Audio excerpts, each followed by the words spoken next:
Hello and welcome to Cooking the Books with Heather. Today we're working from Deep Run Roots. We've done a lot of recipes out of here, but there are tons. But today we're making fried yams with 5-spice maple bacon candy. We've have a bunch of sweet potatoes still to use up, so that's what I'm doing with these. Mine were a little bit small, so my discs are kind of small. Anyway, I went ahead and took care of all of my ingredients and got them all prepped so that we can do this relatively quickly. It wasn't that difficult. I have my sweet potatoes that have been peeled and sliced into 1-inch rounds. So that's what we're gonna deal with first.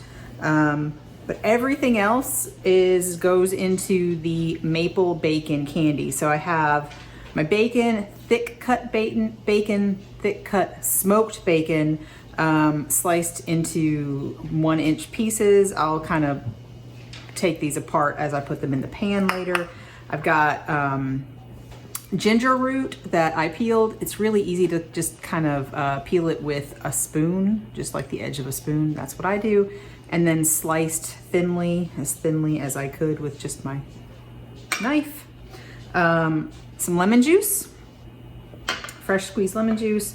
Now this is the Chinese 5-spice blend. I'm not sure what spices are in it, but whatever you can find. Oh, it's anise, cinnamon, star anise, cloves, ginger, and then sulfiting agents. That's all that's in this. So you could make this yourself if you have those ingredients, but I just bought some. And then maple syrup. I've got my water boiling over here, and we're gonna go ahead and boil the sweet potatoes to get this started. Be right back. Got some boiling water here, and all I'm gonna do is drop my potatoes in. She doesn't say to do these in batches. We'll see if they all fit. Hope so. Yeah, it'll all fit, I think.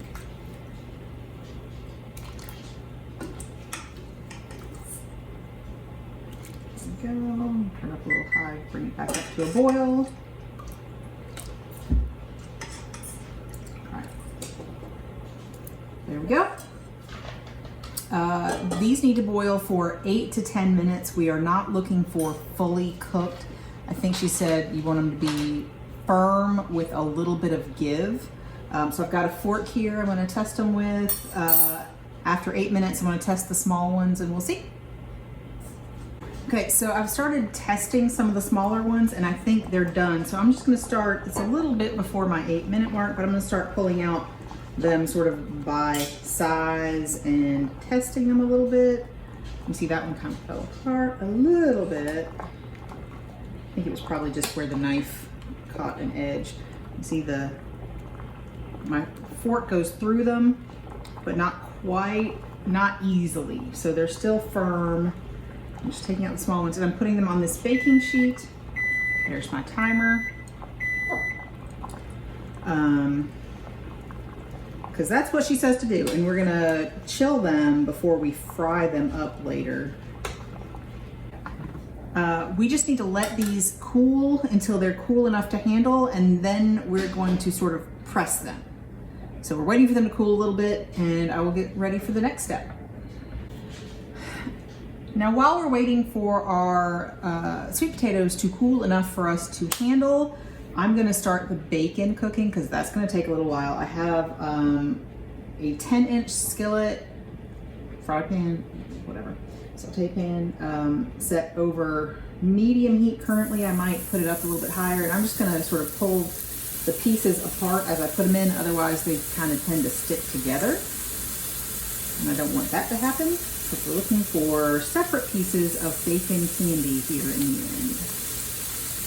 So I'm just going to use the same slotted spoon that I used for the sweet potatoes to move my bacon around and make sure it doesn't burn. This is going to take a little while. So you want to cook this until it is almost crispy. I like my bacon crispy, so I will pull it off a little bit before I would generally like it. I'm going to get something ready for that in just a minute. But now I'm going to check on these potatoes.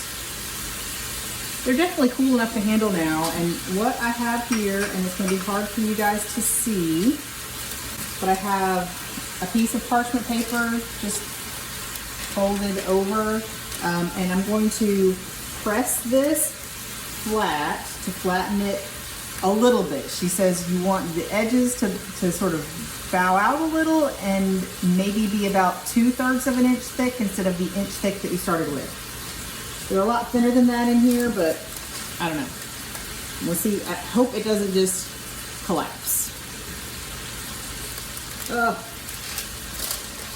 little bit of collapsing. I'm gonna try to be a little more gentle when we get a few of the smaller pieces here. And yeah.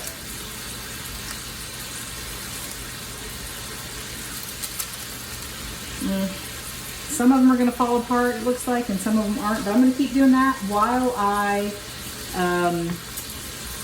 watch the bacon, and then we'll be back when all that's done. So bacon's still cooking. I did bring in my assistant because he really wanted to try smashing these. So these are a little bit more smashed, whereas mine were mostly a little bit less smashed because I didn't want to smash them too much. We're going to try them both ways and see how it turns out. But these are going to go in the refrigerator now until we're ready to fry them up. Okay, so the bacon is starting to get close to where I would want it. It's hard to tell because it's kind of bubbly in the pan, but I'm going to go ahead and take it out because I think we're getting close to crispy. So I'm going to take this out, and then I'm going to pour out all of the bacon grease and put back only the amount that we are supposed to have in there for the next step, which is to start making the maple part of this. So I'm going to pour out all of this bacon grease, which is quite a bit.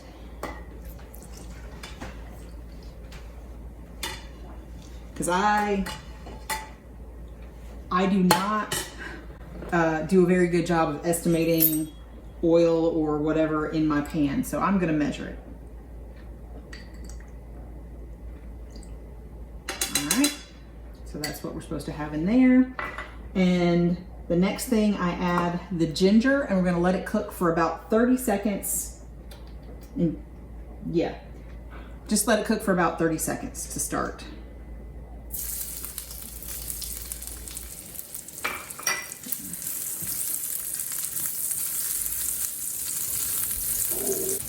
All right, that's been about 30 seconds. Now I add the 5 spice powder. So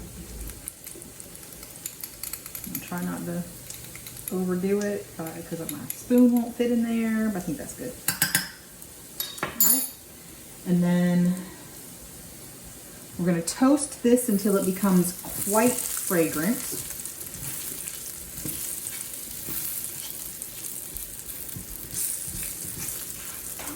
Which it certainly is becoming quite fragrant very quickly, I think.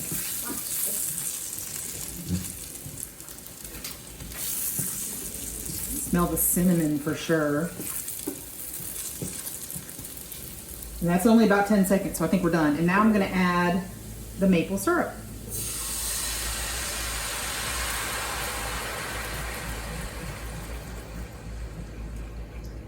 All right.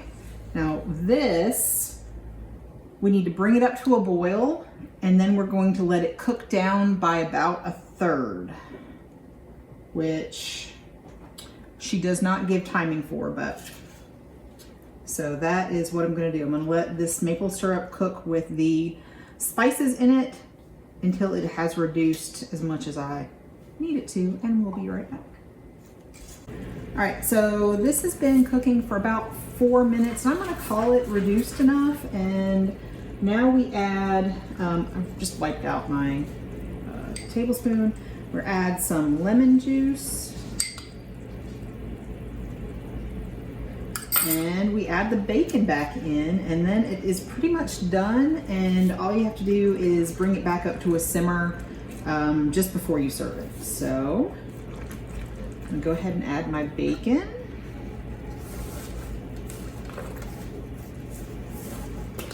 Oh, I lost a piece. There we go. So now we've got our maple bacon candy, and I'm going to just keep this on low heat to keep it warm. And when we are ready to eat, after we fry up the sweet potatoes, we'll bring this back up to a simmer. Be back in a bit when we're ready to fry.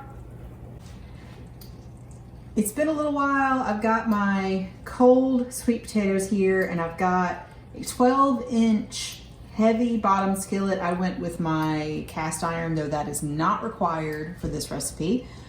Heating over medium heat. Pretty sure she says medium. Yes. And to see if this is ready, you're supposed to pinch off a little piece and put it in the oil. Pinch off a little piece, put it in the oil, and see if it sizzles. And if it does, you're ready to cook. Not sizzling, so we have to wait a few minutes.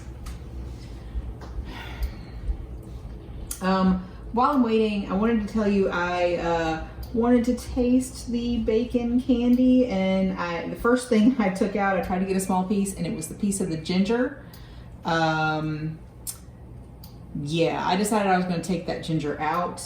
You may want to take the ginger out before you put the bacon in. That would be easier than trying to go through all of it. It's just, if you don't want to get a surprise bite of ginger, which is just, it was a little bit, extra pungent, shall we say. If you could taste it, and if you like it, leave it in. If you don't, take it out. But that's what I would suggest. I went ahead and took it out because I knew if my kids got a piece of that, they would not enjoy it and probably would refuse to eat it at all after that. So I had to turn it off because it was still simmering even on low heat. So I'll turn it back on when we're about ready here. I have my, I don't know how much you can see, I've scooted all my sweet potatoes over to one side and just put some paper towels on the other side, so when they are done, I will put them on the paper towels. So I'm going to gently place these in the oil and try to make sure that they are not crowded. And that's what I'm gonna do, and we're gonna fry them up. So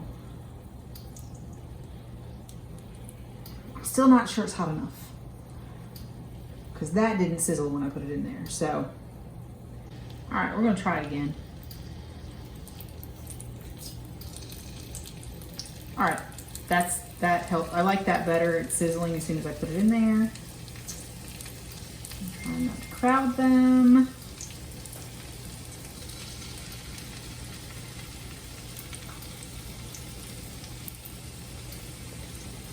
And I'm gonna watch the clock. Try to go about 30 minutes, about 6 minutes. And then we'll check. All right, it's been about 6 minutes. I'm going to test the first one and see if it is brown enough on the side. Definitely pretty brown. I don't know if it's as brown as we, as the picture looks almost black, very dark, but I'm gonna go ahead and turn these over and we'll see how they go. So about another 6 minutes, and probably a few will be done, and a couple of these I'll definitely turn over and get a little bit browner turn back over and get a little browner before we decide they're ready. But I think I can probably fit a few more in so it won't take quite so long.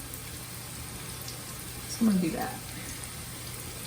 And I might smash some of the rest of them a little bit more, because I think those are doing a little better than the less smashed ones that I did.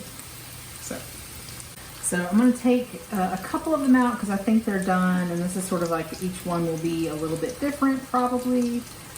But the only thing you have to do is make sure you salt both sides after you take them out while they're still hot. So I'm going to do that while I fry everything up.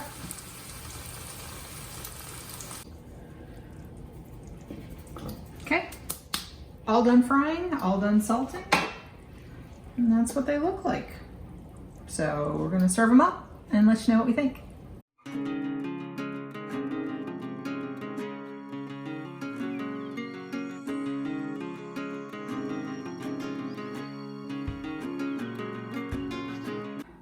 On this episode of Cooking the Books with Heather, you watched me make fried yams with 5-spice maple bacon candy. This recipe we thought it was absolutely delicious. My children don't like sweet potatoes unless they are roasted, whatever. They enjoyed the candied bacon and ate all of that, and then didn't love the sweet potatoes. I do have to say the sweet potatoes were best where they were sort of crunchier at the edges where you had smashed them. So when I reheated the leftovers, I smashed them a little bit more and then refried them. So those crispy bits around the edges, those sort of charred, crispy bits at the edges, when you smash them as much as you should, I was a little hesitant to smash them perhaps as much as I should. That was the best part. Those with the maple syrup, which is super sweet. I think I over-reduced mine a little bit. It got a little sticky, especially when I reheated it the second time to finish up the leftovers. But really, really good. It doesn't require too much special equipment. You are sort of frying, which is always kind of a pain. But the shallow frying that you do for these is not that bad. But it does require 2 treatments of the potatoes. So first you boil them, and you kind of have to be careful that you don't overcook them, and then you fry them. So that was a bit, it requires some judgment. So, but she has a really good, description of what you're looking for. And so, and timing, and that timing was pretty true to my sweet potatoes and the way I had them sliced and everything. So that was great. So yeah, I think this would be a crowd pleaser. And if you enjoyed watching me cook this, please hit the thumbs up button. Come back next week and watch me cook something else.